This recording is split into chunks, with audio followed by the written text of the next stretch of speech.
Hola, buenas noches. Nosotros somos del segundo semestre de Psicología de la materia Epistemología. Esta noche vamos a hablar sobre los enfoques, profundizando sobre uno en especial, y para ello tenemos dos invitados especiales. Bueno, buenas noches. Mi nombre es Ángela Yepes, soy psicóloga egresada de la Universidad San Buenaventura de Medellín. Buenas noches, mi nombre es Camilo Escobar, soy psicólogo egresado de la Universidad San Buenaventura de Medellín. Bueno, Camilo, cuéntanos sobre qué enfoque vamos a hablar esta noche y cómo empezó eso. La noche de hoy vamos a hablar sobre el enfoque humanista.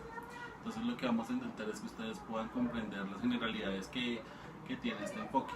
Entonces, en primer lugar, el enfoque humanista nace después de es llamado la tercera fuerza. Este nace de una cierta inconformidad que había con los enfoques conductual y el psicoanálisis.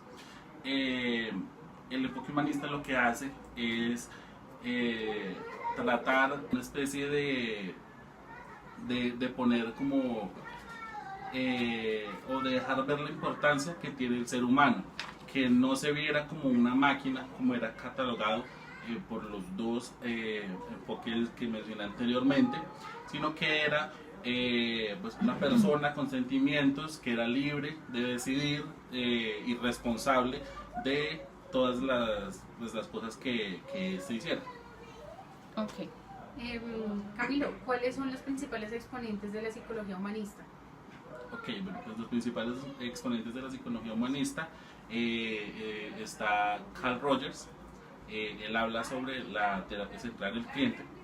Está Viktor Frankl, que habla sobre la logoterapia. Está Abraham Maslow, que habla sobre la pirámide de las necesidades básicas, y pues entre otros. Okay. ¿Cuál es la teoría de Viktor Frankl? Ok, bueno, Viktor Frankl,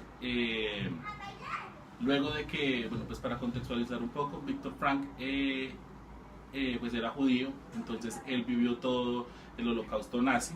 Él fue llevado a un campo de concentración, pues en el cual padeció muchísimas cosas, perdió su familia. Entonces desde allí, desde su encierro, él lo que hacía era escribir. Entonces desde ese momento él saca a la luz pues su teoría de la logoterapia. Entonces, como ya después de haberlo perdido todo, pues exacto, todavía le seguía encontrando sentido a la vida. ¿Y en qué consiste la terapia, la logoterapia? Okay. La logoterapia habla de que el ser humano, de encontrar el sentido de vida del ser humano, de encontrarle el lado positivo a las experiencias negativas, porque siempre siempre los seres humanos concebimos que el dolor o las experiencias negativas pues nos pasan por castigo o demás cosas. Entonces él nos da una visión muy interesante de el lado positivo del dolor. También nos expone la importancia que tiene en el hombre pues encontrar el sentido de vida para de esta forma llegar a la autorrealización. Eso no. Ángela, cuéntanos sobre un poco de la teoría de Carl Rogers.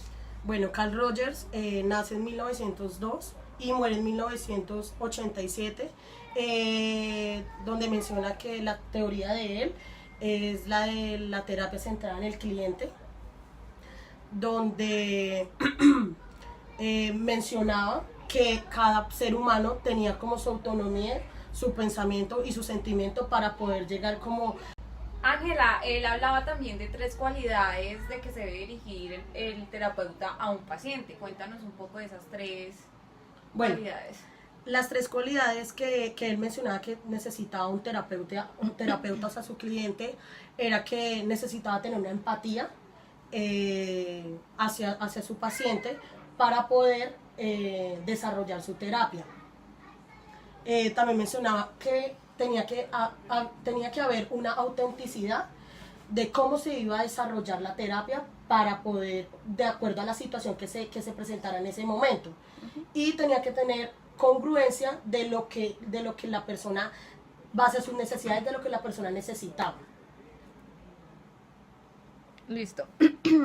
Bueno, Camilo, cuéntanos un poco de Maslow. Bueno, ¿Cuál fue su teoría? Abraham Maslow postula su teoría de las necesidades, la pirámide de las necesidades. Dentro de ella, pues lo que hace es definir pues las necesidades que tiene el ser humano.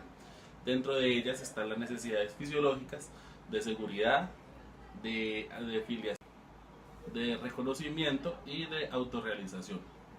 Entonces, esa teoría se entiende de que el hombre pasa por cada una de estas etapas y cuando llega a la cúspide como tal, a la punta de la pirámide, se entiende como la autorrealización. Es como ese éxtasis, como el momento en el cual llega la autorrealización de lo que... Bueno, Ángela, cuéntanos un poco sobre las experiencias cumbres de las cuales mencionaba Maslow. Bueno, Maslow decía que eran como hechos concretos o experiencias que llegaban al ser humano para poder ya llegar a su autorrealización, ¿sí?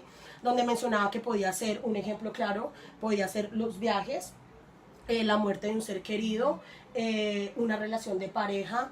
¿Y por qué mencionan la muerte en cuanto a... O sea, un viaje daría como alegría y por qué la muerte en algo como... Porque es un paralelo de algunas necesidades, ¿sí? Es un paralelo de algunas necesidades positivas y negativas que necesita tener el ser humano para poder llegar a su autorrealización. Entonces, una necesidad positiva que necesita el cuerpo, el ser humano es que haya la muerte de un ser querido, como pues mencionamos anteriormente, que tanto como nacemos, algún día tenemos que morir, entonces esto ya es una necesidad que necesita el ser humano. Una experiencia que tiene Una que experiencia, vivir la persona. ya es algo muy concreto. Bueno, y ya para finalizar, hablemos o cuéntanos un poco sobre cuáles son los postulados del humanismo.